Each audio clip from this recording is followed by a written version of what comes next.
పరిశుద్ధ ప్రోత్సహించండి, మమ్మల్ని తీసుకొని రండి, పరిశుద్ధపరచండి.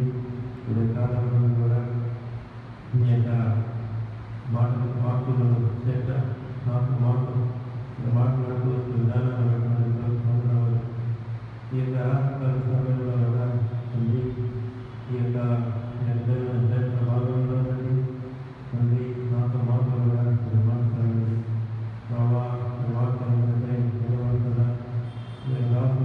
జ్ఞాపకం తీసుకోండి, ఆత్మచేత అభిషేకించండి, బలపరచండి, ఆరోగ్యం అనుగ్రహించండి.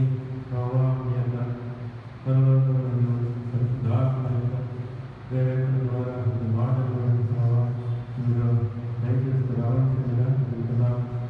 తండ్రి వచ్చిన వారిని బట్టి మార్గంలో తండ్రి సేవలుగా నడిపించి మీ చిత్తంలో ఉన్నవారు నడిపిస్తూ రావాల్సిందిగా వెళ్తున్నాం. తండ్రి కనికరించండి, పరోక్షం మమ్మల్ని తీసుకొని రండి, మమ్మల్ని పరిశుద్ధపరచండి. వ్యాధులను పెట్టుకోండి అయినా లైట్ కరెంట్ లైట్ అన్ని కూడా ప్రభావ ఎటువంటి అభిప్రాయం లేకుండా ప్రభావ కొన్నిసార్లు సహాయం చేయండి. పాటల్లో కూడా ప్రభావ మీరు సహాయపడుతూ రావాల్సిందిగా జరుగుతున్నాం. అందరి సమయాన్ని నేను అనుకుంటున్నాం. ఆయన మనందరినీ కూడా ప్రభావ మీరు దర్శించండి. దానికి ప్రభావ మేము అనుభవించిన వాళ్ళు మీరు పరికరిస్తూ రావాల్సిందిగా జరుగుతుంది. మమ్మల్ని మీ హస్తాన్ని వదిలించుకోండి. ఈ యొక్క ప్రార్థన ప్రవీణ యేసుక్రీస్తు నామములో అడిగి వేడుకుంటున్నాం తండ్రి, ఆమేన్.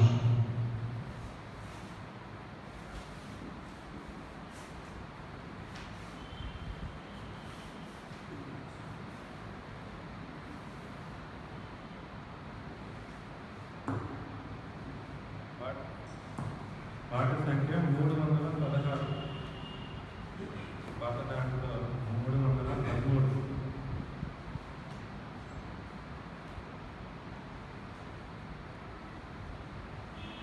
పాట సంఖ్య 316, పాత దాంట్లో 313.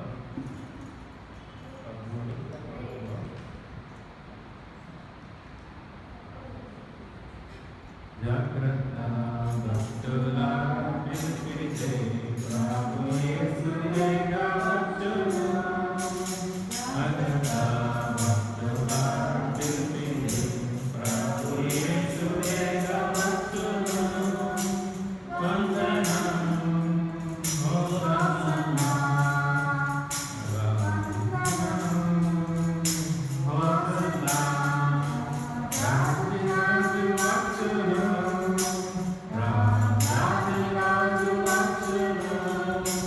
Be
పాట సంఖ్య 285.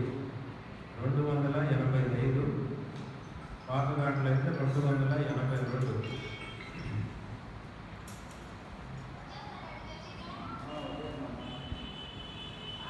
పాట సంఖ్య 285. పాత దాంట్లో 282.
అందరికీ ప్రభు నామమున వందనాలు. దేవుని వాక్యం నుండి మొదటి యోహాను పత్రిక 4వ అధ్యాయం 8వ వచనాన్ని మనం అందరం కలిసి చదువుకుందాం. మొదటి యోహాను పత్రిక 4వ అధ్యాయం 8వ వచనం, క్రొత్త నిబంధన, పేజీ నెంబర్ 223.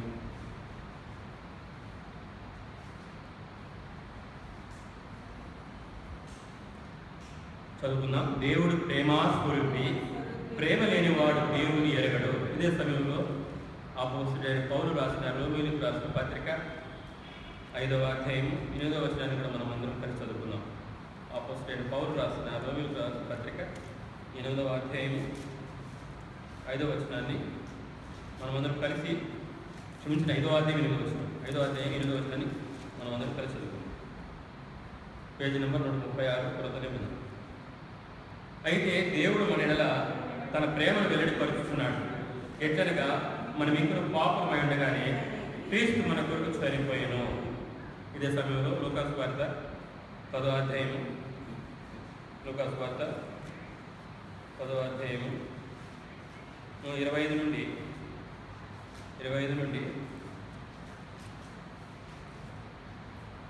37 వరకు మార్చి చదువుకున్నాం. లూకాసు వార్త 10వ అధ్యాయం 25వ వచనం నుంచి 37వ వచనం వరకు మార్చి చదువుకుందాం. క్రొత్త నిబంధన 62వ పేజీ చదువుకుందాం. మార్చి. ఇదిగో, ఒకప్పుడు ధర్మశాస్త్రోపదేశకుడు లేచి, బోధకుడా, నిత్య జీవమునకు వారసుడు నగుటకు నేనేమి చేయవలనని ఆయనను శోధించుచూ అడిగాడు. అందుకే ఆయన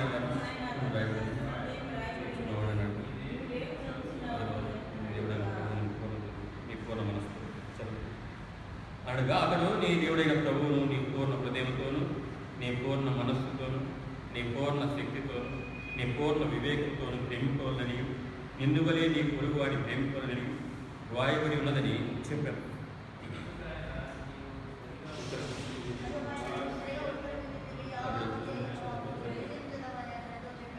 29. అయితే తాను నీతిమంతుడైనట్టు కనబరుచుకుని కోరి, అవును కానీ నా పొరుగువాడు ఎవడని యేసుని అడిగాడు.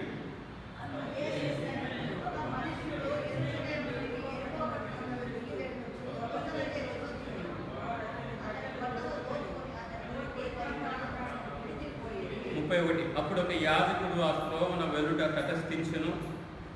అతడు అతనిని చూసి ప్రక్కగా పోయాడు.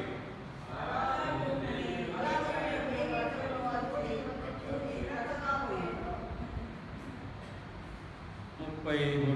అయితే ఒక సమరయుడు ప్రయాణమై పోవచ్చు, అతడు పడి ఉన్న చోటికి వచ్చి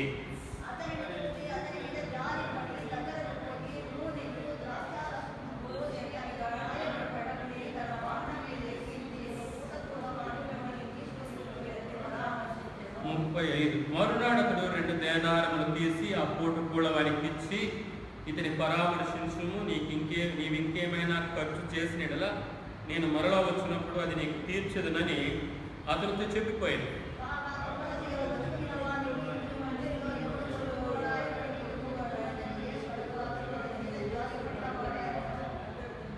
37. అందుకు యేసు, నీవు వెళ్ళి అలాగు చేయమని అతనితో చెప్పాను. ప్రభు సహాయం కొరకై చిన్న ప్రార్థన చేసుకుని వాక్య ధ్యానాన్ని విన్నాం. కృపా సత్య సంపూర్ణమైన మా మీ పరలోక తండ్రి, మీకు అనేకమైన వందనాలు, స్తోత్రాలు చెల్లిస్తున్నాం. ఉదయం నుండి ప్రభు ఇంతవరకు మీకు ఆధారపరిచిన వందనాలు. ఉదయకాలంగా ప్రభు ఆరాధనలోకి రావడం ద్వారా మీరు మహిమ పొందినందుకు వందనాలు. బలవర్తనాల ద్వారా ప్రభు మేము ఎలా ఉండాలో, ఏమి కలిగి ఉండాలో మరి మీ దాసు గారు బోధించినందుకు వందనాలు. ఈ రీతిగా ఆరాధన ద్వారా మహిమ పొందినాం. బలలో పాల్గొందుకు వల్ల మహిమ పొందిన స్తోత్రములు. ఇప్పుడు స్వార్థ కూడిక కొరకు చదువుకున్న మీ లేఖనాన్ని మా ప్రభు దీవించండి. అయ్యో కూడా నా పాత్రలు దీనికి నేను తగిన వాడిని కాదు ప్రభు, కేవలం మీ కృప చేత నన్ను రక్షించుకున్నందుకు ఈరోజు వాడుకున్నందుకు వందనాలు. మీ శిల్ల చేతను మరుగుపరిచి మరి ప్రభా ఎవరైనా రక్షణ లేని వారు రక్షణ కలిగించుకుని రక్షించబడిన బిడ్డల్లో విశ్వాసాన్ని, ఆత్మీయతను బలపరచమని, ఆత్మీయతలో బలపడి ముందుకు చూపించమని, సంఘాన్ని ఆశీర్వదించమని, సంఘానికి క్షేమ కలిగించమని, మీకు మహిమ తెచ్చుకొని యేసుక్రీస్తు వారి నామములో ఈ ప్రార్థన మీ పాదాలకు సమర్పిస్తున్నాను తండ్రి. ఆమేన్.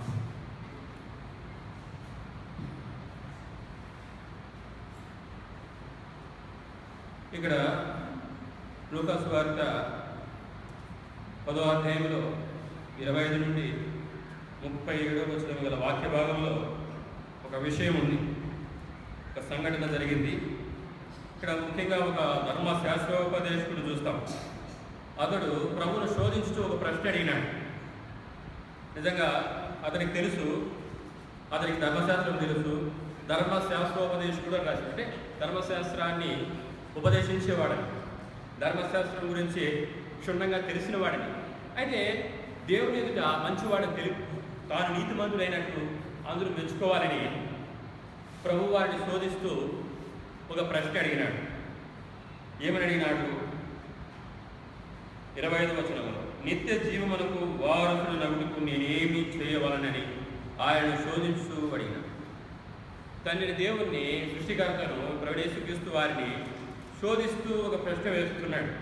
నేను నిత్య జీవాన్ని స్వతంత్రించుకోవాలంటే నేనేం చేయాలన్నాడు.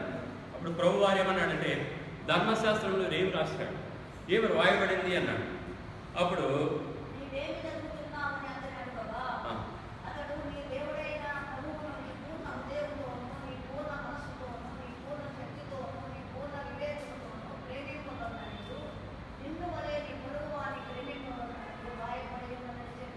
ఇప్పుడు ప్రభు యేసుక్రీస్తు వారు ధర్మశాస్త్రంలో ఏముంది, ఏమని రాయబడిందంటే వాడు దాన్ని కూడా ఆన్సర్ ఇస్తున్నాడు.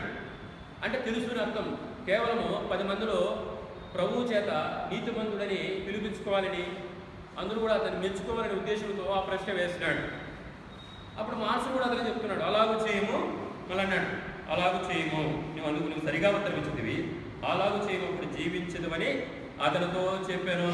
అయితే అతను తాను నీతిమంతుడైనట్టు కనుగొరుచుకొని కోరి, అవును కానీ నా పొరుగువాడు ఎవరిని యేసుని. మొట్టమొదటిగా ఎవరిని ప్రేమించాలా? మొట్టమొదటిగా దేవుని ప్రేమించాలా. పూర్ణ మనస్సుతో, పూర్ణ హృదయంతో, పూర్ణ బలముతో, పూర్ణ వివేకంతో నీ దేవుడైన యెహోవాని ప్రేమించాలి. రెండవదిగా నిన్ను వల్ల నీ పొరుగువారిని ప్రేమించాలి. మూడవదిగా తల్లిదండ్రులను సన్మానించాలి. నాలుగవదిగా భార్యను ప్రేమించాలి. ఏ విధంగా ప్రభువు యేసుక్రీస్తు వారు సంఘాన్ని ప్రేమించినాడో అదే రీతిగా పురుషులు లేకపోతే భర్తలు తమ భార్యలను బదులై ఉన్నారు, ప్రేమించాలి. ప్రేమ అనేది ప్రభువు యేసుక్రీస్తు వారే, దేవుడు ప్రేమాస్వరూపి. కాబట్టి ప్రేమ అనేది యేసుక్రీస్తు వారి మూలంగా వచ్చింది. ఆయన ప్రేమాస్వరూపి, ఆ ప్రేమను మన హృదయాల్లో కుమ్మరించాడు. అందుకే ఒక చోట రాస్తాడు, ఈ నిరీక్షణ మనల్ని సిగ్గుపరచదు. ఎందుకనగా రోమిలాసు పత్రిక మొదలు, ఈ నిరీక్షణ మనల్ని సిగ్గుపరచదు. 5వ అధ్యాయం వచ్చిన గుర్తు కాదుగా చూడాలి.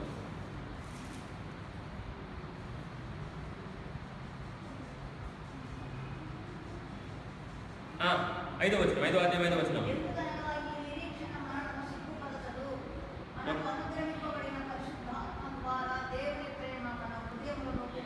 మన హృదయంలో ఏముంది? దేవుని ప్రేమ ఉంది.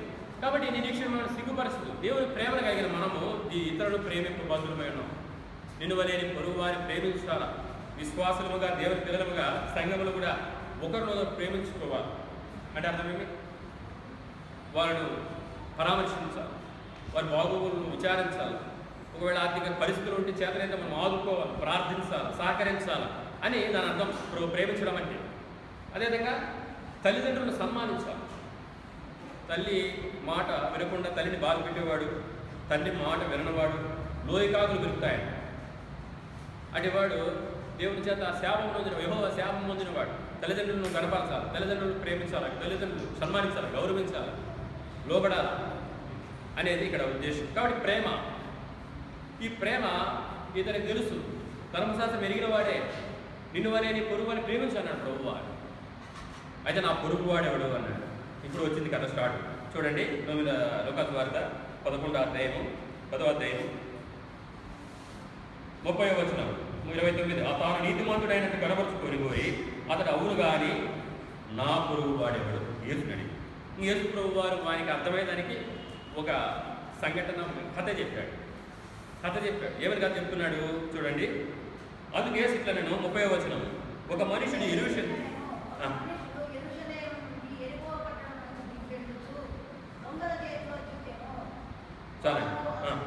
చదవండి. అతను బట్టలు దోచుకుని అతను కొట్టి కొడుతాను. ఒక మనుషుడు, ఇక్కడ ఆ వ్యక్తి యొక్క పేరు రాయబడింది. ఒక మనుషుడు యెరూషలేము నుండి ప్రయాణం అయిపోవచ్చు, ఎరుకోకు వెళుతున్నాడు. ప్రయాణం అతని లక్ష్యం ఏంటి? ఎరుకోకు వెళ్ళడం. ఇప్పుడు ఎరుకోకు వెళుతున్నాడు. ఆశీర్వాదకరమైన పట్టణం ఏది? యెరూషలేమా. నేను ప్రేమించి వారు వర్ధిల్లుదురు.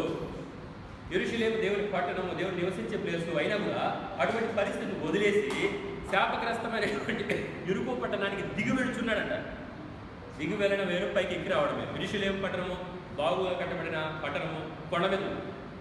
ఆ కొండ మీద నుంచి వీడు దిగి వెళుచు శాపగ్రస్తమైన యెరికోకు వెళుతున్నాడు. చాలామంది శాపగ్రస్తమైనటువంటి దాని కొరకే ప్రయాసపడుతున్నారు, శాపగ్రస్తమైన దాని కొరకే పరిగెడుతున్నారు. ఇప్పుడు ఈయన వలె ఆశీర్వాదాన్ని కోల్పోయి శాపంలో ఉన్నాడు. దేవుని వాక్యంలో రాయబడింది, చూడండి గలతీయులకు రాసిన పత్రిక 3వ అధ్యాయం, గలతీయులకు రాసిన పత్రిక 3వ అధ్యాయం 13, 14 కలిసి ఉన్నాయి. దయచేసి చదవండి తీసిన వారు. గలతీయులకు రాసిన పత్రిక పేజీ నెంబర్ 129.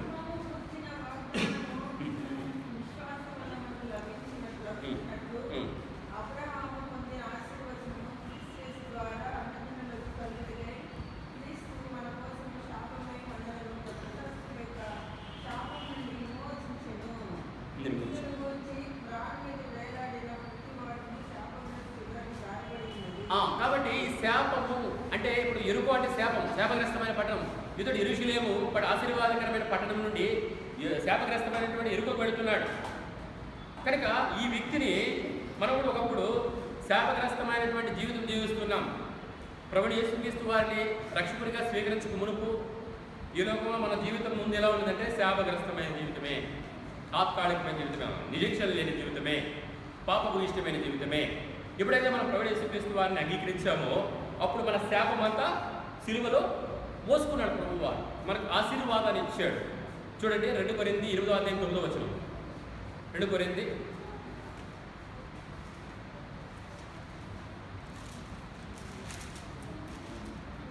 8:9.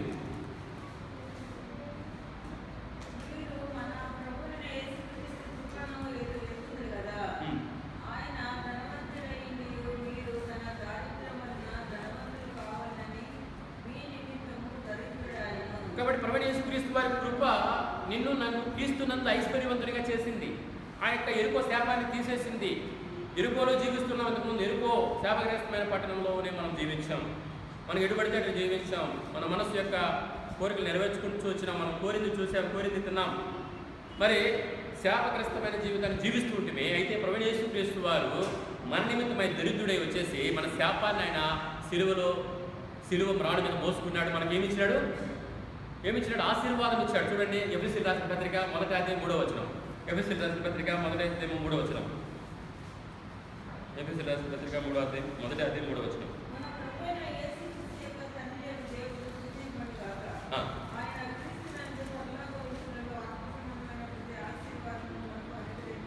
చాలండి. ఆయన క్రీస్తునందు పరలోక విషయములలో ఆత్మ సంబంధమైన ప్రతి ఆశీర్వాదాన్ని ఇచ్చేశాడు, ప్రతి శాపాన్ని కొట్టేశాడు. పాత నిబంధన గ్రంథంలో ఆనాడు శాపాన్ని ఆశీర్వాదాన్ని మోషే వాళ్ళ ఎదుటి గురించి చెప్పాడు. దేవుని లేఖనాల మీద దేవుడు చెప్పినటువంటి ధర్మశాస్త్రాన్ని మీరు పాటిస్తే, దేవుని వాక్కు మీరు అప్పటికే శ్రద్ధగా నడుచుకుంటే, అనుసరిస్తే ఈ ఆశీర్వాదాలన్నీ మీకు వస్తాయి. మీరు అనుసరించకపోతే ఈ శాపాలన్నీ మీకు వస్తాయని చెప్పాడు. అయితే మనము గతంలో దేవుని వాక్యానికి కడిచివి పెట్టిన వారు, దేవుని వాక్యాన్ని గైకున్న వారు కాదు, మొండి వారము, లోబడని వారము, దేవునికి శత్రువులు యాక్చువల్గా ఎత్తుకుంటే. ఇప్పుడు మనమందరం కూడా శాపం గ్రంథం ఉన్నప్పుడు శాపం గ్రంథం ఉన్న మనము పరలోక సంబంధమైన ఆశీర్వాదాలు క్రీస్తునందు ఇచ్చుడికై యేసుక్రీస్తు మన కోసం శాపమై మన శాపాన్ని రాడు మీద మోసుకున్నాడు. ప్రేమైన దేవుని బిడ్డలారా, నువ్వు ఇంకా ఎరుకోకే నీ జీవితం ఉంటే, ఎరుకోనే నీ లక్ష్యమైతే నువ్వు శాపంలోకి వెళ్ళిపోతావు. నువ్వు దొంగల చేతులు దిగుతావు, కొట్టబడతావు, పొరపురాలను విడిచిపెట్టబడతావు, ఆఫ్ డెడ్ అయిపోతావు. అయితే దేవుడు నిన్ను యొక్క ఓరేవు నుండి మనవి చేస్తున్నాడు. ప్రయాసపడి భారం మోసుకుంటున్న సమస్త జనులారా, నా ఎదుకు రండి, నేను మీకు విశ్రాంతిని అనుగ్రహిస్తానంటున్నాడు. నా ఎదుకు వచ్చి వాడిని భోజనం అంటున్నాడు. మీకు ఆశీర్వాదం ఇస్తాడు, మీ దరిద్రాలను పోకూడదు అంటున్నాడు. నువ్వేం చేయాలా? నీ పాపం నువ్వు ఒప్పుకునేలా. మన పాపం 1 యోహాను పత్రిక 1వ అధ్యాయం 9వ వచనంలో మన పాపములను మనం ఒప్పుకునేలా యేసుక్రీస్తు నమ్మదగిన వాడు, నీతిమంతుడు కనుక ఆయన మన పాపములను క్షమించి సమస్త దుర్నీతి నుండి మనల్ని పవిత్రులుగా చేస్తాడు. అయితే మనం ఏం చేయాలా? ఒప్పుకోవాలి. నేను శాపంలో ఉన్నాను ప్రభువా, నేను ఎరుకో శాపంలో ఉన్నాను, శాపగ్రస్తుడును, మరణంలో తగినవాడును, శిక్షకు పాత్రుడును, ఉగ్రత కింద ఉన్నాను, అయితే నన్ను క్షమించు, నా శాపాన్ని నువ్వు మోసుకున్నావు కదా, ఇప్పుడు నాకు ఆశీర్వాదం అని మనం వేడుకోవాలి. ఎవరైతే రక్షింపబడలేదో వాడు వేడుకోవాలి. ఇక రెండవ విషయానికి వస్తే అదే లోకాసు 10వ అధ్యాయంలో అదే 30వ వచనంలో ఏం చేశాడు? దొంగల చేతిలో దిగి వెళుచు దొంగల చేతిలో చిక్కాడు. ఎవరు? ఈ యొక్క ఒక వ్యక్తి, ఒక వస్తు నిరీక్షణ అంటే ఇరుకోపట్టడానికి ప్రయాణం పోతున్న వ్యక్తి ఎవరి చేతులు దొరికాడు? దొంగల చేతులు దొరికినాడు. దొంగ ఎవరు? సాతాను. చూడండి యోహాను సువార్త 10వ అధ్యాయం. దొంగ ఎవరు? సాతానుడే. వాడు ఏం చేసుకున్నాడు? చూడండి 10వ అధ్యాయం 10వ వచనం. యోహాను సువార్త 10వ అధ్యాయం 10వ వచనం. నేను దొంగతనమును హత్యను నాశనము చేయడానికి వచ్చును కానీ మరి దేనికి రాడు. గొర్రెలకు జీవం కలుగునట్టు కడుపు అది సమృద్ధిగా కలుగుతూ నేను వచ్చి తినని మీతో నిశ్చయముగా చెప్పుచున్నాను. దొంగ అంటే ఎవరో కాదు, సైతాన్. ఇప్పుడు సైతాన్ గాడు ఈ యొక్క యెరూషలేము నుంచి వెనుకబోతున్నటువంటి వ్యక్తి యొక్క ప్రాణాన్ని తీసుకోవాలని కోరాడు. ఈరోజు చాలామంది సాతాను కాసుకున్నాడు. ఏమని కాసుకున్నాడు? ఎవరి ప్రాణాన్ని నేను తీసేయాలా అంటే దాని అర్థం ఇవన్నీ నేను నరకాన్ని తీసుకోదునా? ఎలా తీసుకోదును? వాడు ప్లాన్ వేస్తాడు. ఒకరికి డబ్బు ఆశ పెడతాడు, ఇంకోరికి ఇంకో ఆశ పెడతాడు, ఇంకోరికి అధికారం ఆశ పెడతాడు, ఇంకోరికి స్త్రీ ఆశ పెడతాడు, రకరకాల ఆశ పెడతాడు. పెట్టి దాని ఆశ ద్వారా వాడిని లాక్కుని వాడిని బంధించుకుని వాడిని తిరిగి నరకానికి తీసుకుపోతాడు. నాతో పాటు ఉండాలి కదా, అది ఒక ప్లాన్.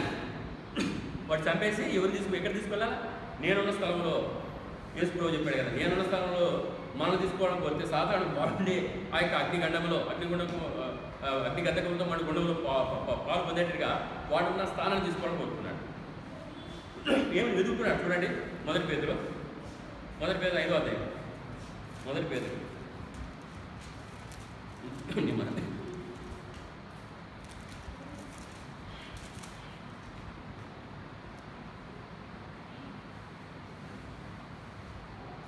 5వ అధ్యాయం 8వ వచనం. మొదటి పేతురు 5:8.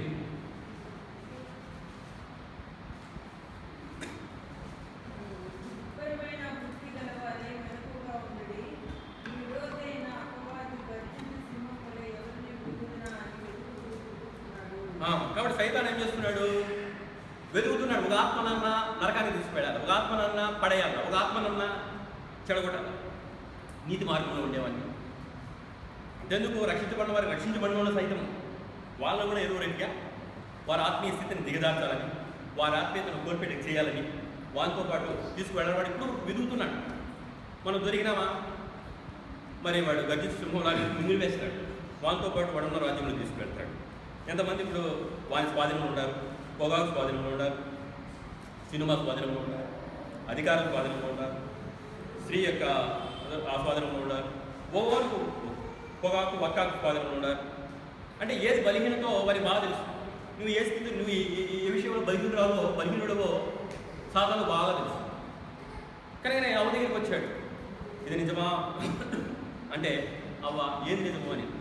ఈ తోట చెట్ల పొలంలో దేని కూడా తినకూడదని చెప్పినాడు దేవుడు. అంటే దేవుడు అన్నీ తినచ్చు అన్నాడు. తోట మధ్యలో ఒక చెట్టు ఉంది, ఆ దాని పండ్ల గురించి తినద్దని ముట్టద్దని చెప్పాడు. అప్పుడు ఏమన్నాడు సాతానుడు? మీరు చావనే చావరు. ఎంత మోసము అంటే ఇలా పడగొట్టడానికి ప్రయత్నం చేస్తుంటాడు సైతాను. మన ఉచ్చులు పడిపోతే వాడు లాక్కుంటాడు. చూడండి పాత నిబంధన గ్రంథము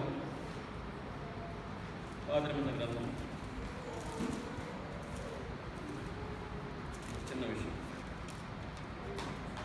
పాత నిబంధన హబక్కూకు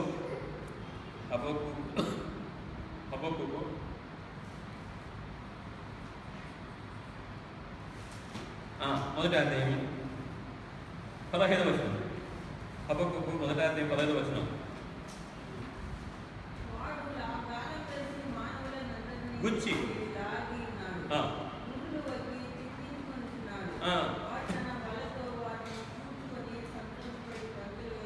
చాలండి. కాబట్టి ఇక్కడ చూస్తే వాడు వల వాడుతున్నాడు, గాలం వాడుతున్నాడు, ఉరులు వాడుతున్నాడు. ఎందుకు?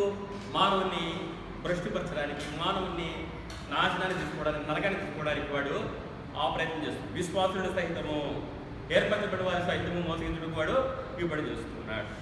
అయితే మరి ఏం చేయాలా? మేలుకోవాలి, దేవుడు మాట్లాడినప్పుడు సరి చేసుకోవాలి, దేవుడి దగ్గర రావాలా, నీ బలిని ఒప్పుకోవాలి, విడిచిపెట్టాలి, ప్రభు రక్తంలో కడుక్కోవాలి. అప్పుడు తిరిగి నువ్వు జీవింపబడి బలపరచబడి ముందుకు పోతావు. ఆ బలిగిరిలో నువ్వు లొంగిపోతే నష్టపోతావు. ఇక్కడ చూస్తే ఈ రీతిగా ఎరుకో వైపు ఆకర్షిస్తున్నాడు సాతానుడు. ఇప్పుడు ఈ ఏం తక్కువని యెరూషలేము పట్టణంలో దేవుడు ఉన్నాడు, దేవుని ఆలయం ఉంది, దేవుని ప్రజలు, వాడు యూదుడు. మరి యూదునికి ఏం కర్మ? శాపగ్రస్తమైన పట్టణం వెళ్ళడానికి ఏమో వచ్చింది, మరి ఏదో ఒకటి లాగింది అక్కడికి. ఎరుకో వైపు అయస్కాంతం కదా, మనం ఇట్లా పెడితే ఆ ఇనుప ముక్కలన్నీ పైకి లాగి కరుచుకుంటాయో అట్లా వాడు కింద ఎరుకో నుంచి చూపించాడు అయస్కాంతము. యెరూషలేము నుండి వాడు కింద పడుతున్నాడు, దిగి వెళుతున్నాడు వాడు. అప్పుడు ఏం జరిగిందంటే దొంగల చేతిలో వాడు చుక్కాడు. సాతానుడు వాని యొక్క ఆత్మను దోచుకునేదానికి ప్రయత్నించినాడు. ఇప్పుడు మొట్టమొదటి ఏం చేశాడు? అతని బట్టలు దోచుకున్నాడు. ప్రేమైన అలా బట్టలు దోచుకుంటే ఏమున్నది? మనిషికి వస్త్రహీనుడుగా ఉంటాడు, దిగంబరుడుగా ఉంటాడు. కాబట్టి మనం కూడా విశ్వాసం దేవుడి బిడ్డలుగా మన రక్షణ వస్త్రాన్ని మనం కాపాడుకోవాలి.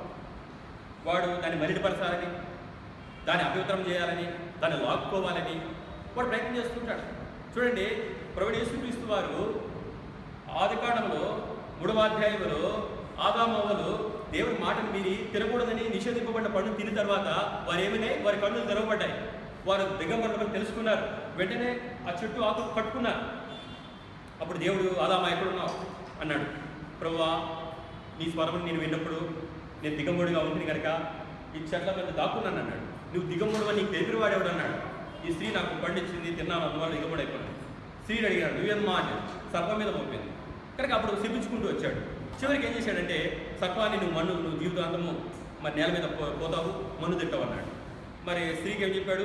నువ్వు వేదనతో పిల్లలు కంటావు అన్నావు. నీ భర్త బాధ్యత కలుగుతుంది, నువ్వు వేదనతో పిల్లలు కంటావు. ఆదాము ఏమన్నాడు? నువ్వు బతుకు దినవలని నువ్వు కష్టపడి సేద్యం చేసి నీ చెమటకు చిందించి పంటను తింటావు అన్నావు. తర్వాత ఏం చేశాడు దేవుడు? వారికి ఒక జంతువును అప్పుడు కూడా బలిచ్చి వారి యొక్క మానాన్ని కప్పినాడు, దిగంబరత్వాన్ని కప్పినాడు. అంటే ఏమి? ఒక జంతువు బలైపోయింది. ప్రభువు యేసుక్రీస్తు వారు అనే జంతువు ఆ దినాల్లోనే బలి చేశాడు దేవుడు.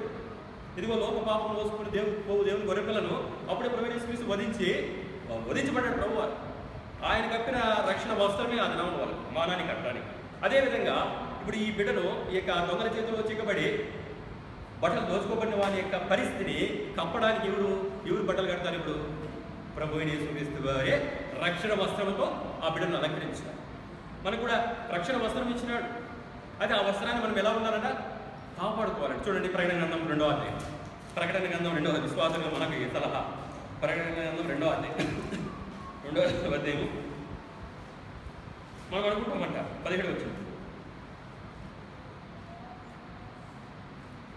2వ అధ్యాయం 17 వచ్చింది అంటే సారీ అండి 3వ అధ్యాయం 17 వచ్చింది. 3వ అధ్యాయం 17 3:17.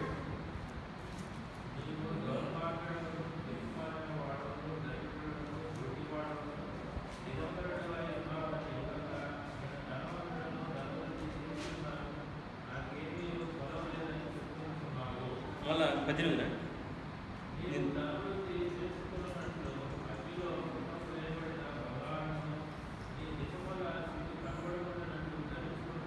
తెల్లని వస్త్రములు. కాబట్టి దిగంబరత్వాన్ని కప్పబడడానికి ఏం కావాలి? తెల్లని వస్త్రాలు కావాలి, రక్షణ వస్త్రం కావాలి. దాని కొరకు ప్రభువు యేసుక్రీస్తు వారు తన ప్రాణాన్ని పెట్టాడు. ఎట్లనగా దేవుడు మన ఎడల తన ప్రేమను వెల్లడిపరుచుకున్నాడు. మనం ఇంకా పాపలు వేడిగానే ప్రభువు యేసుక్రీస్తు వారు శిలువలో మీ కొరకు చనిపోయాను, ప్రాణం అర్పించాడు. ఇప్పుడు ఆయన యొక్క చర్మము మనకు రక్షణ వస్త్రంగా మారిపోయింది. ఇప్పుడు ఈ పరిస్థితి ఏమి? రక్షణ వస్త్రం పోయింది. ఇప్పుడు మళ్ళీ దేవుడు రక్షణ వస్త్రం ఇవ్వాలి. ఇప్పుడు ఏం జరిగింది? బట్టలు దోచుకున్న తర్వాత అతను కొట్టి కొర ప్రాణంతో విడిచిపోయారు. కొట్టారు బాగా. వాళ్ళ దగ్గర ఏమున్నాయి? గుడ్డలు ఉన్నాయి, లెక్కలేదు, డబ్బులు ఏం లేదు. మరి డబ్బులు లేక ప్రయాణం చేస్తే తెలియదు. ఆఫ్ డేట్ కొర ప్రాణం కానీ ఇంచుమించు ఇంకా చనిపోయే పరిస్థితిలో ఉన్నాడు. ఆడి పరిస్థితిలో వాడు వదిలిపెట్టాడు. సైతాను కూడా అంతే. నువ్వు దేవుళ్ళు ఉన్నంత వరకు నువ్వు బాగానే ఉంటావు. ఎప్పుడైతే దేవుడి సంఘం నుంచి, దేవుని యొక్క సంఘం నుంచి, దేవుని వాక్యం నుంచి, పరిశుద్ధాత్మ యొక్క నడుపు నుంచి నువ్వు పక్క పోయినావంటే సాతానుడు నిన్నేం చేస్తాడో? నీ బట్టలు దోచుకుని, నీ రక్షణ వస్త్రాలు దోచుకొని నిన్ను పొర ప్రాణంతో కొట్టబడినే చేస్తాడు. ఆ పరిస్థితి మనం అంటి పెట్టుకుని ఉందాం. ఆయన వస్త్రాలను కాపాడుకున్నాం, మన దిశలు కప్పుకుందాం తెలియని వస్త్రాలు రక్షణ వస్త్రాలతో. అలా ఉన్నప్పుడే సాధారణ మన ఏం చేయాలి. ఇప్పుడు ఏమైంది చూడండి, 10 కొట్టి పొరపురాలను విడిచిపోయారు కదా. 31 అప్పుడు ఒక యాజకుడు ఆ త్రోవన వెల్లుట తటస్థించెను, అతని చూసి ప్రక్కగా పోయాను. ఇప్పుడు ఒక యాజకుడు వచ్చాడు, ప్రధాన యాజకుడు తెలుసు కదా మనకు. అతడు ఎవరు పోతున్నాడు, దేవుని ఆలయాన్ని పెడుతున్నాడు. చూస్తే పొరప్రాణంతో ఉన్నటువంటి ఒక మనిషిని చూశారు.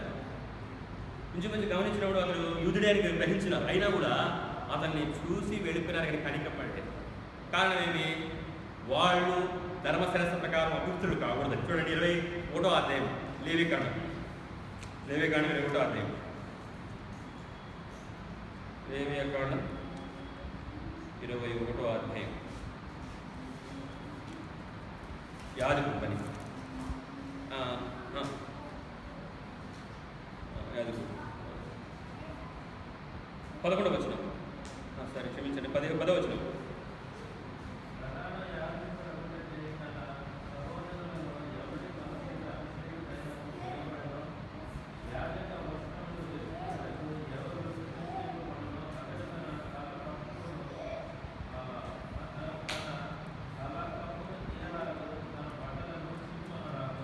అది కాబట్టి ఎట్లా మరి యాజక అతడు తన తలకు తీరాడు, బట్టలు చుట్టుకోకూడదు, శవం దగ్గర పోరాదు. ఆ కారణంగానే వెళ్ళినాడు. ఎవరు?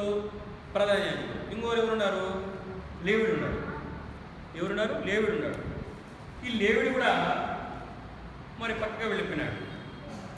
లేవిడు అతడు ఈ కారణంగానే. చూడండి లేవిడి గురించి 21వ అధ్యాయం 8వ వచనం. లేవిడు నీ దేవునికి గొప్ప ఆహారం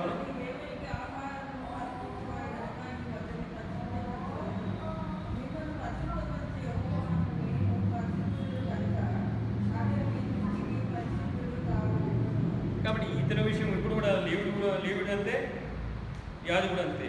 ఈ లేవుడు కూడా మరి ఆ యొక్క శవాన్ని అంటే చచ్చిలాడ వాళ్ళకి డౌట్ వచ్చింది, ఇది అసడమో ఇది ముప్పై నేను ఎందుకు అభ్యంతరం కావాలని పక్క అయిపోయినాను. ఇప్పుడు అసలు విషయానికి వద్దాం. 32వ వచనం. అలాగనే లేవుడు ఇప్పుడు అతడు వచ్చి చూసి ప్రక్కగా పోయాను. కనుక ఎవరు నిన్ను రక్షించలేరు. యేసుక్రీస్తు ప్రభువారు ఒక్కడు మాత్రమే నశించిన దానిని వెనక రక్షించడానికి లోకానికి వచ్చాడు. అందరూ నేను చూసి పక్కగా పోతారు. ఎవరు నీకు రక్షణ వేయలేరు, ఎవరు నీ దగ్గరికి రాలేరు, ఎవరు నేను ప్రేమించరు. దేవుడు మన ఏడల తన ప్రేమను వెల్లడిపరుచున్నాడు. దేవుడు లోకమును ఎంతో ప్రేమించాడు, ప్రేమించి ఆయన కుమారుని మనకు పంపించాడు. ఇప్పుడు ప్రభువైన యేసుక్రీస్తు వారికి గుర్తుగా ఉన్నటువంటి ఒక వ్యక్తి వస్తాడు. ఇప్పుడు చూడండి 33. అయితే ఒక సమరయుడు ప్రయాణమై పోవచ్చు అతను పడి ఉన్న చోటికి వచ్చి అతన్ని చూచి అతని మీద జాలిపడి. ఇక్కడ సమరయుడు ప్రభువైన యేసుక్రీస్తు వారికి సాదృశ్యంగా ఉంటాడు. ఇప్పుడు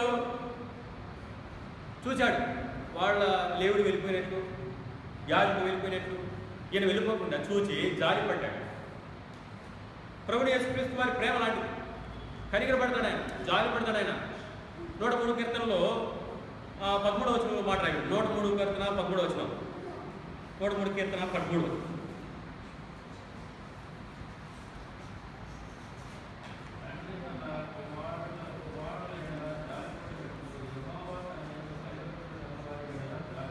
తల్లిదండ్రులు తమ పిల్లల మీద ఏ విధంగా జారి పడతారో ఈ యొక్క సమరయుడు ఈ యొక్క దొంగల చేతులు బట్టలు దోచుకోబడి కొట్టబడి కొరపడాలతో ఉన్నటువంటి వ్యక్తి మీద జారి పడుతున్నాడు. అదేవిధంగా హెజ్కేలు 16వ అధ్యాయము, హెజ్కేలు 16వ అధ్యాయం 5వ వచనం. హెజ్కేలు 16వ అధ్యాయం 5వ వచనం. హెజ్కేలు 16వ అధ్యాయం 5వ వచనం. 5వ వచనం అండి. 16:5.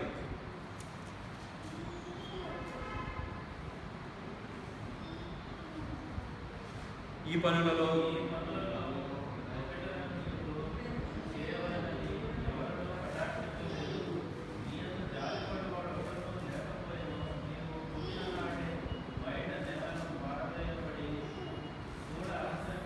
అసహ్యంగా ఉంటుంది. అయితే నేను నీ ఎందుకు వచ్చి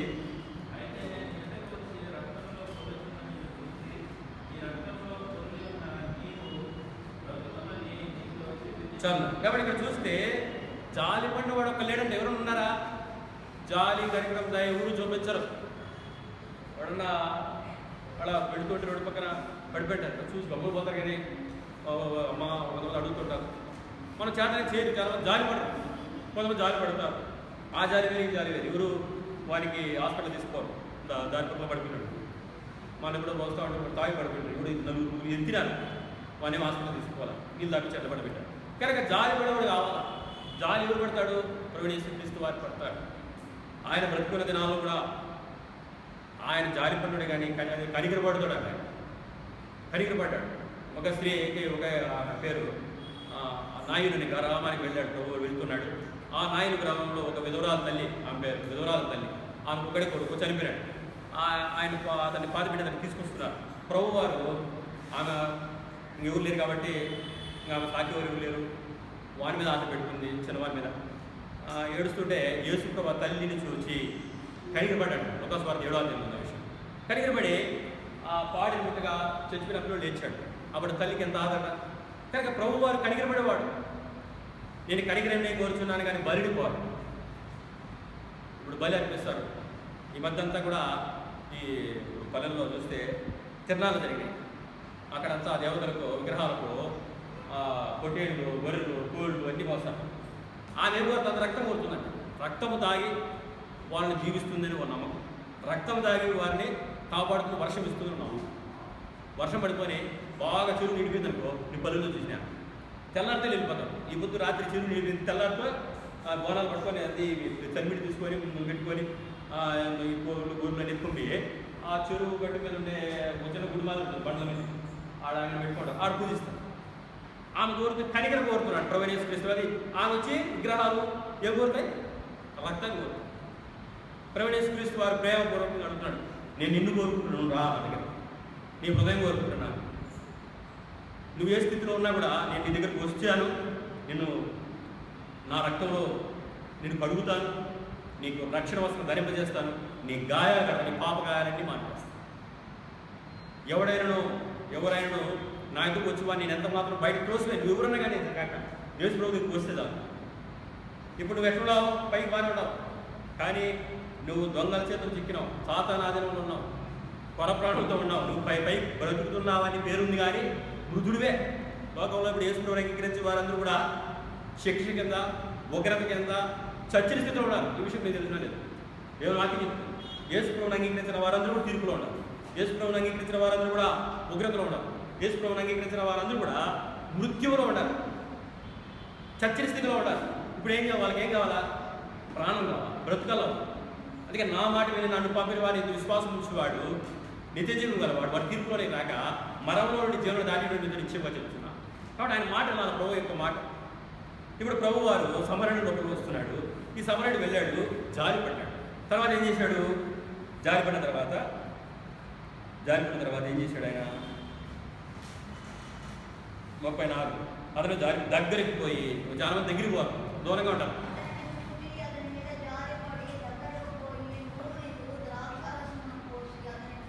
యాక్టివిటీ ఉండదు, చాలండి, యాక్టివిటీ ఉండదు. చాలా మంది చూసి అక్కడ యాక్సిడెంట్ జరిగింది అనుకోండి, వాళ్ళ రక్తం కారుతూ ఉంటుంది, కొరుకుతూ ఉంటారు, కొంతమంది కాళ్ళు ఇప్పుంటాయి, చూస్తాం కానీ దగ్గరకు పోం.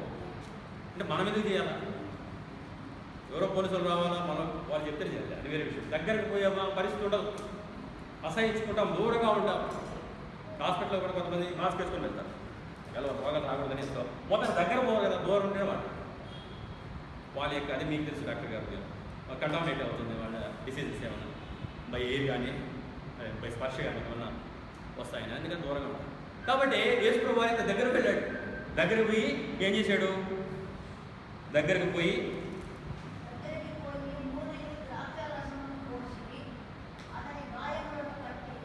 దూన ద్రాక్ష రసం ఆయన ఎంతో రెడీగా పెట్టుకోవాలి, ఫస్ట్ ఎయిడ్ బాక్స్. ఇప్పుడు మామూలు బస్సులో మీద కూడా ఫస్ట్ ఎయిడ్ బాక్స్ ఉంటుంది. బండి కొత్త కొంటే కూడా ఫస్ట్ ఎయిడ్ బాక్స్ ఇస్తాను. నేను 2019 బైక్ కొట్టుకుంటే దాంట్లో సీట్ కింద ఇవి పెట్టాను, ఈ కాటను, దూది, అవన్నీ కూడా పెట్టింది. అంటే ఇప్పుడు ఫస్ట్ ఎయిడ్ అవసరం. ఈయన కూడా ఫస్ట్ ఎయిడ్ పెట్టుకొని వచ్చాడు. ఎవరు? అమరేవుడు. ఫస్ట్ ఎయిడ్ ఉంది కాబట్టి నూనె ద్రాక్ష రసం పోసి గాయాలు కడిగేశాడు. ఆయన గాయాలు కట్టాడు. యేసు ప్రభు వారు మన గాయాలను మాన్పడానికి కట్టడానికి ఆయన గాయపరచబడ్డాడు. యెషయా గ్రంథం 53:5 వచనం చూడండి. యెషయా గ్రంథం 53:5. యెషయా గ్రంథం 53:5.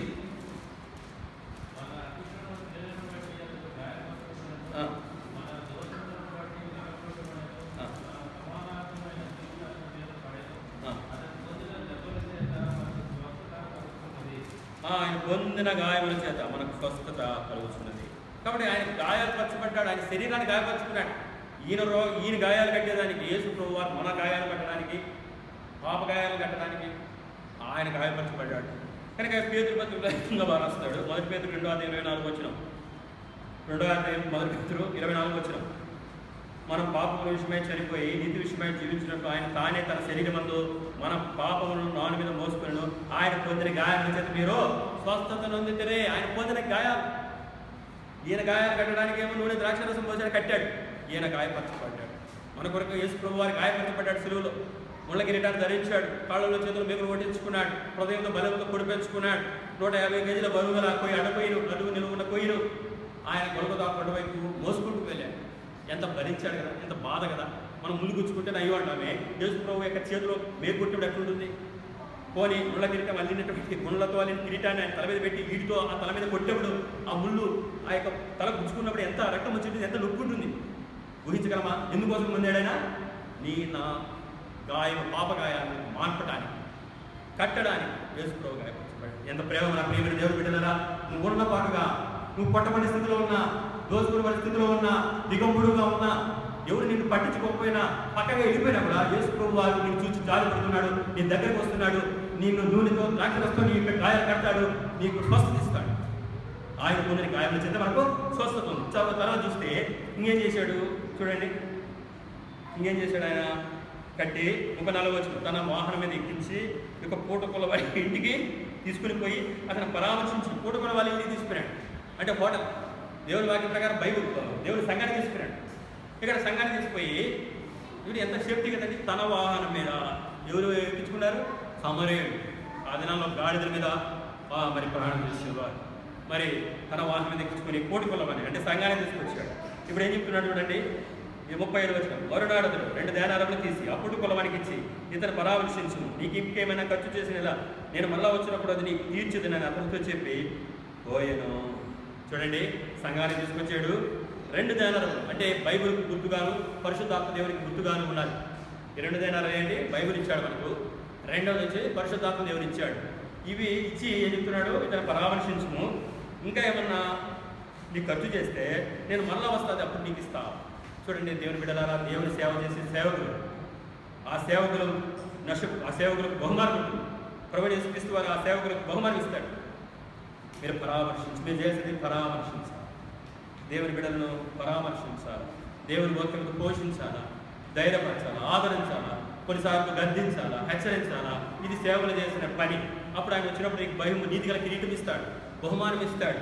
ఇప్పుడు ఇంకేమంటున్నాడు? మళ్ళా వస్తారు. యేసు ప్రభువు వారు మళ్ళా వస్తాడు. మాట తప్పడే.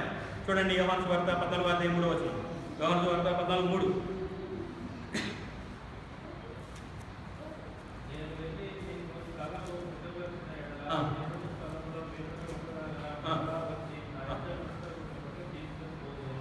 యేసు ప్రభు వారు రెండోసారి రాబోతున్నాడు. పక్కా వాస్తవం. తానే చెప్పాడు. ఎవరైనా చెప్పారా? యేసు ప్రభు తన స్వంతంగా తన నోటితో మరి చెప్తున్న మాట, నేను మళ్ళా వస్తాను, నేను నీకు స్థలం సిద్ధపరుస్తున్నాను, ఈ స్థలం నీకు పర్మనెంట్ కాదు, నేను పర్మనెంట్ ప్లేస్ ఒకటి పెడుతున్నాను. పునాదాలు పట్టమంది.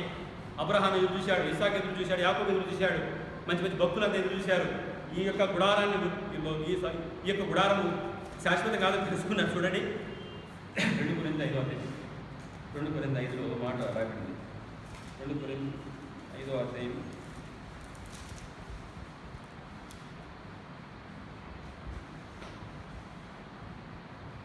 2వ వచనం.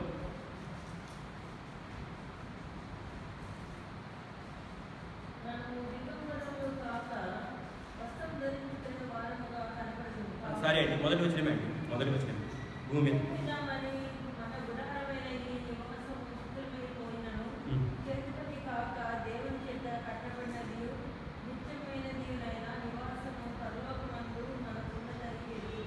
రెండవ వచనం.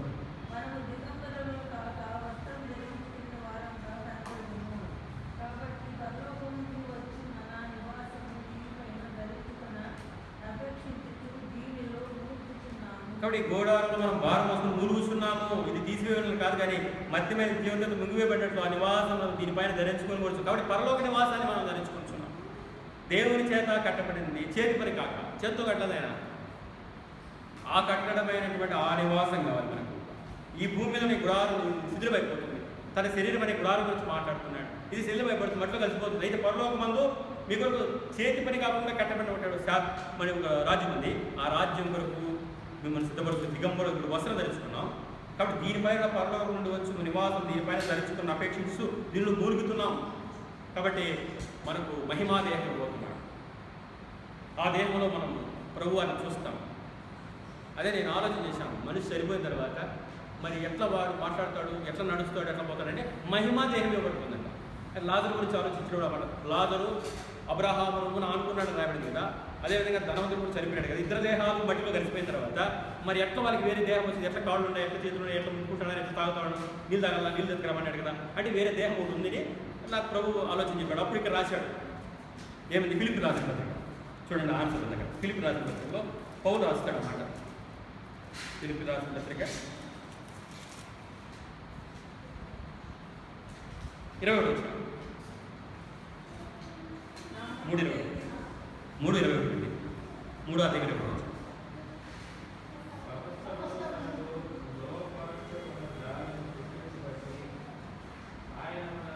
దీన శరీరంలో చూడండి, దేవుని మహిమగల శరీరానికి సమరూపంగా మార్చేస్తాడండి. ఈ మానవుని బలహీనమైనటువంటి రోగగ్రస్తమైనటువంటి దుర్వాసనతో కూడినటువంటి ఈ దేహాన్ని మహిమగల దేహంగా మార్చేస్తాడు. బిడ్డలారా, ఇది నిరీక్షణ. మనకు ఈ నిరీక్షణ మనకుంది. నిరీక్షణ లేని ఇతరుల వల్లే మనం దుఃఖపడుకుంటున్నట్టు 4:13-14 వచనాలు రాయబడింది. ఈ విధంగా మొదటి దశలో పత్రిక పౌలు 4:13-14 మనం ప్రార్థన చేస్తాం, ముగిస్తున్నాను. మొదటి దశలో రాసిన పత్రిక పౌలు 4:13-14 వచ్చిన 14 వచ్చిన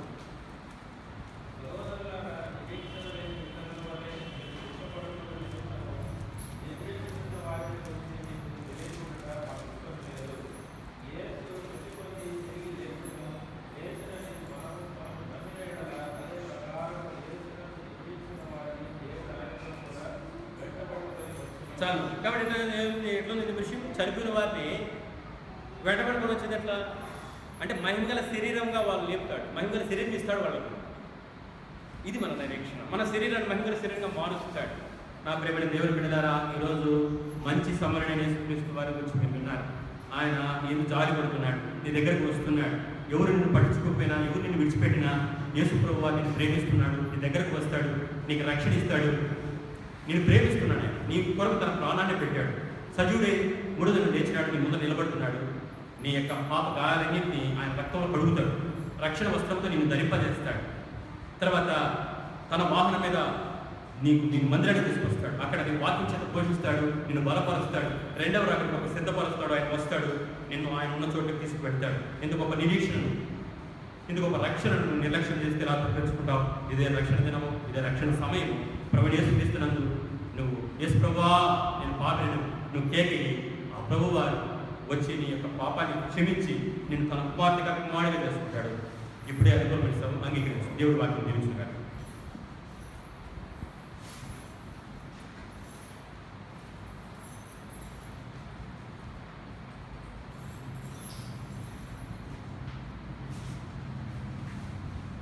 ప్రార్థన చేస్తున్నాం. దయచేసి అందరూ నమస్కరించండి. మహాపరిశుద్ధమైన దేవ, రాజులకు రాజు, ప్రభులకు ప్రభు, వందనాలు తండ్రి. ఈ యొక్క రాత్రికాల సమయంలో తండ్రి మాతో మీరు మాట్లాడుతూ వచ్చిన ప్రజలకు బాగా వందనాలు. ముఖ్యంగా సువార్త 10వ అధ్యాయంలో ఆయన తండ్రి 37వ వచనం వరకు మీరు తీసుకొచ్చిన అనేక భాగాలు పెట్టుకోవడానికి వందనములు.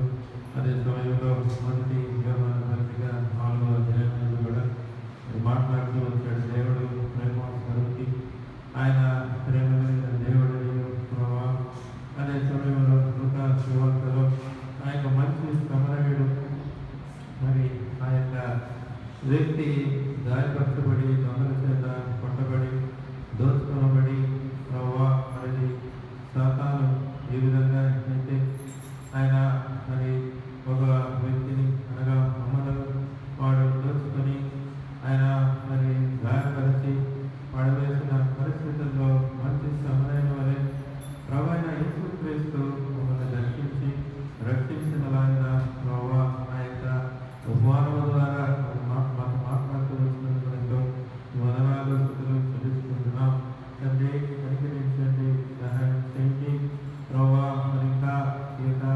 వర్తమానం విన్నవారు ఆయన మరి ఆన్లైన్లో కావచ్చు ప్రభావ ఉన్నవారు కావచ్చు, ఇంకా రక్షణ లేని వారు ప్రభావ ఉన్నట్లయితే వారు కూడా మరి దేవుణ్ణి సమీపించుటకు రక్షించి వారిని కూడా ప్రభావ మీరు మీ యొక్క రక్షణ మార్గంలో తీసుకుని రావాల్సిందిగా అడుగుతున్నాం, ప్రార్థిస్తున్నాం. దర్శించండి. ఎలాగైతే ఆ యొక్క వ్యక్తి మరి ప్రభావ మరి మార్గం అంతా ఎరుకోకు వెళ్ళే వారు ఎరుసలేము నుండి ఎరుకోకు వెళ్తుండగా దొంగల చేత చిక్కబడి ఆయన పట్టబడి మన ప్రాణంలో ఎలాగైతే విడిచి కట్టుబడ్డాడో అదే రీతిగా మేము కూడా ఒకనాడు అలాగ ఉంటుంది. ఆయన ఎక్కడికి వచ్చిన పరిస్థితుల్లో చీకటిలో అంధకార ప్రభావం వీటిలో చిక్కుబడి మన ప్రాణంతో మరి ఆత్మీయంగా చనిపోయి ఉన్న పరిస్థితుల్లో మంచి సమరైన వలె ప్రవైన యేసుక్రీస్తు మిమ్మల్ని దర్శించి నన్ను దర్శించి ఎలాగైతే దర్శించాడో అలాగే ఇంకా రక్షణ లేని వారు ఉన్నట్లయితే దయచేసి ప్రభావ మనం దర్శించండి. మంచి సమరైన వలె దర్శించి వారిని కూడా మీ యొక్క రాజ్యంలో చేసుకుంటూ రావాల్సిందిగా అడుగుతున్నాం. ప్రభావ కనిపించండి. ప్రభావ మీరు ఆ యొక్క సెలవులో మా కొరకై మీరు సాక్షుల ఆ యొక్క ప్రశస్తమైన రత్నాన్ని బట్టి ఎంతో వదనాలు చెల్లిస్తున్నాం. ఆయన నా యొక్క పాపములను మీ పైన మీరు వేసుకొని దేవుని